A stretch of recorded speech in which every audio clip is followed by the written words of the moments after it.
Ito yung bahay ng pamangkin kong nasunugan. Kasama yung angkan ng asawa niya. Ayan, oh. Baka sinong gustong tumulong, pambili ng yero, hollow blocks,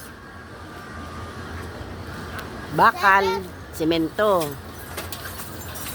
Ano? Iniisip mo ba? Binibilang mo? Yan yung pamangkin kong nasunugan. Anak niya. Hindi niya ma-extend. Yan. Hingi katulong, sabihin mo, pahingi kami pambiling ng hollow blocks. Oo, sabihin mo, tsaka yero. Hello? Ayusin mo!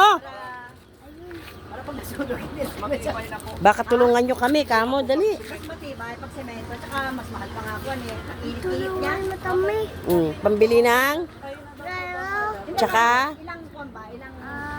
Ilang semento lahat? Ilang hollow blocks lahat Semento. yan? Kasi ito pa lang. tsaka semento. Madami. Madami. Semento. Madami. Madami daw, oh. Pwede tama yung bibilhin ko, kung kuwan. Yung Yan. 400 pieces, kasya na yun, lahat dito. Kasya yun na lang. Hindi ko na videohan to ng sunog kasi yung apo kong inagapan ko, kinuha ko kaagad eh. Maghati-hati kayo. Kaya kung gusto nyong tumulong sa kunting halaga, pambili yero, semento, hollow blocks, at bakal, maraming salamat. Hindi, hinihintay ko kasi yung magbibigay pa doon kasi baka ako mapadoble.